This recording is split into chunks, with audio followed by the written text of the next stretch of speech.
Welcome back everyone to another very special NRG here on the Amstrad CPC. Yes, this is an Amstrad CPC game. Don't let your eyes deceive you.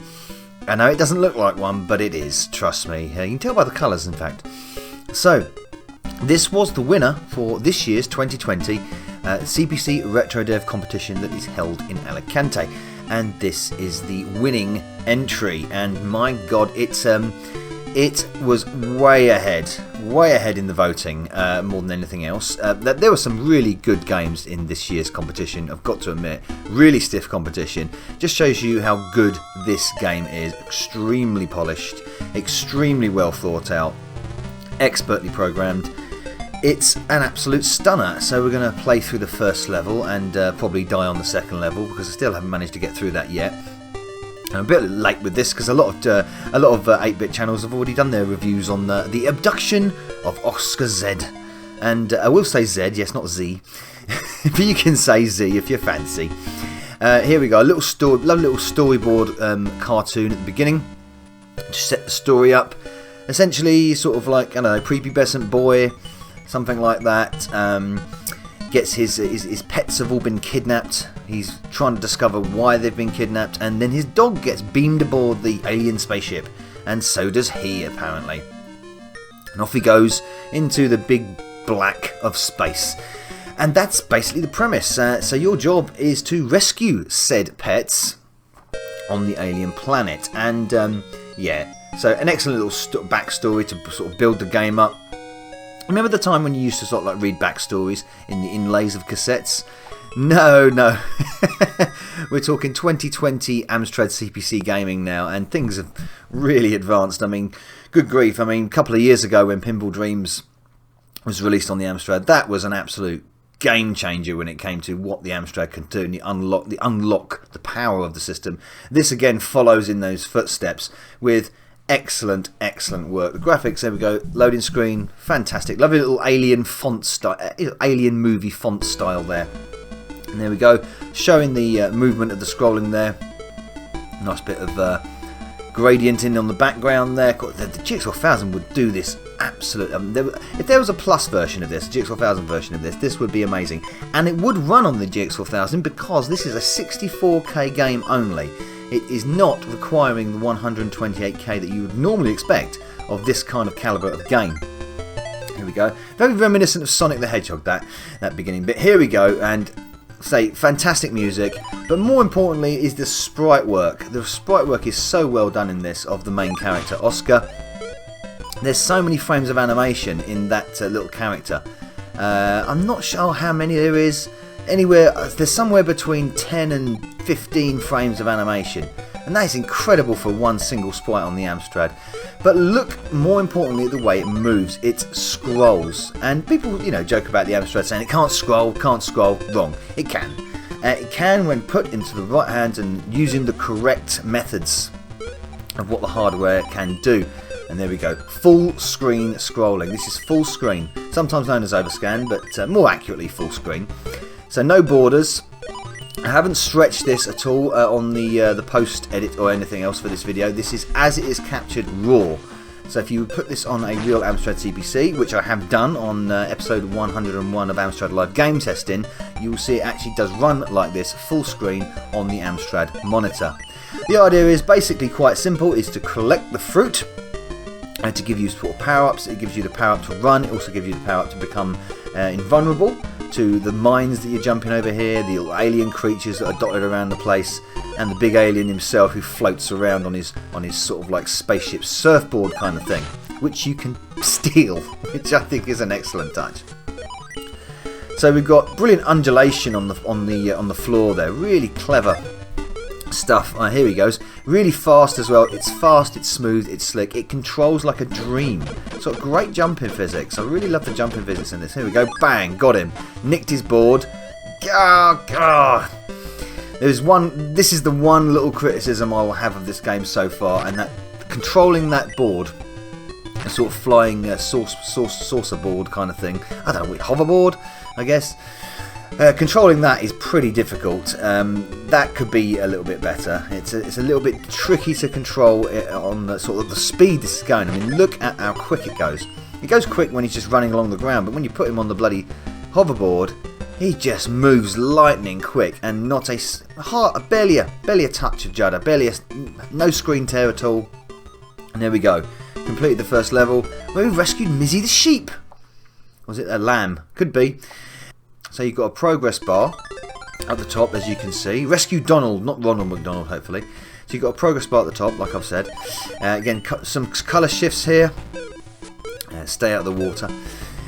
Obviously, to create this smooth scrolling and the massive amount of frame animation, and of course the speed that this all moves with the music. I mean, I'm not mentioning the music in the background. Of course, the music in the background, you'd normally get like this a game in the Amstrad where they would make the music minimal, not there at all, just a few odd sound effects, or completely silent in the case of certain games like Paperboy and Teenage Mutant Ninja Turtles, or Hero Turtles, should I say, or the arcade version on the Amstrad. That's confusing.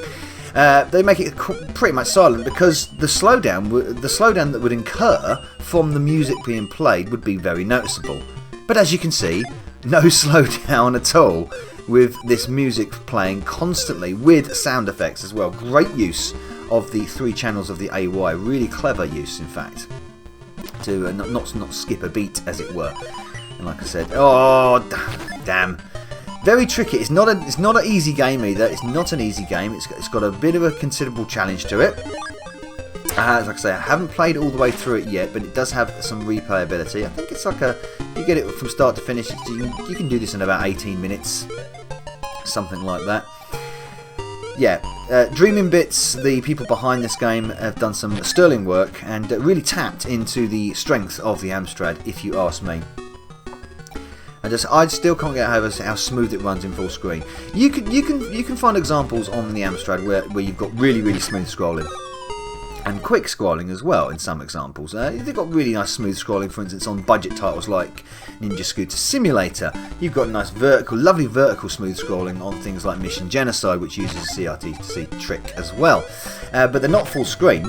Well, to be honest, I say that Mission Genocide is technically vertically full screen, but not completely full screen.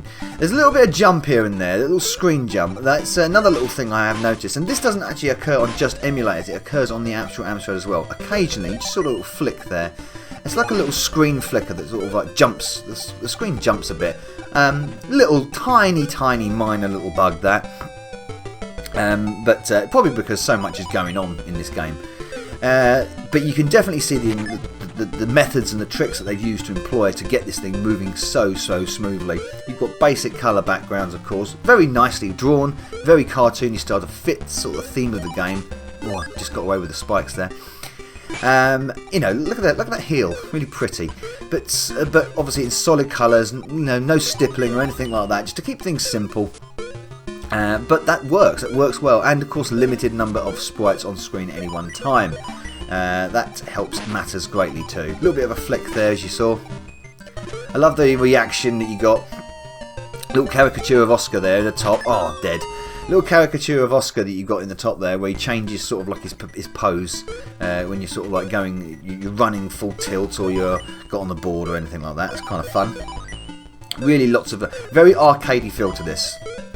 This game is a very arcade feel. It's got a demo mode, for instance. It's got like an attract mode when it's on its menu screen. The music behind it, the title screen music and stuff like that is very arcadey. It has that sort of coin-op feel to it. You can jump backwards as well, by the way.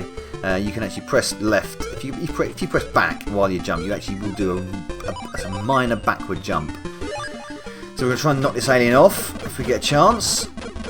Here he goes. Right, we should be able to knock him off now. Get on that board. Ow!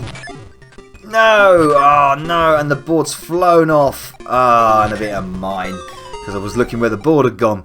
Yeah, if the board flies off screen, that's it. It's gone. You've lost it. So, I think I'll start to wrap this up now. This is an incredible game. It's probably going to be the game of the year for me. There are some excellent games that have come out this year, to be honest. Probably one of the richest years for the Amstrad in many a moon. I mean, and there's some great games down the line, but the amount of games, the quality of them, the diversity of them, the sheer number of them this year and the quality of them all has been absolutely excellent, and a lot of them do come from the CPCRetroDev this year indeed. So we will see when I do my finally do my top 11 games of 2020, and that will be coming up in sometime in January of 2021. So until then, please, this is free to get. Go to CPCRetroDev site. You can download this. It's free as well. You can't argue with that, can you? Grab yourself an Amstrad emulator. Get it. The Abduction of Oscar Z. It's bloody brilliant. Well done, Dreamin Bits. Absolutely well done. And thank you for this game. It's just incredible. Solid 10 out of 10. So that's me done, and I'll say Novabug out. Hey, Novabug here. I do hope you enjoyed this video. Please support the channel by liking and commenting, and of course subscribing if you haven't already done. If you would like to support me further, please consider joining my bug army via Patreon. And also don't forget to follow me over at Facebook, Twitter, BitChute and Twitch. And a salute to my bug army generals Sam M, Sweet Nanak, Pete Walker and Craig Harrison. Thank you everyone for supporting me. Novabug out.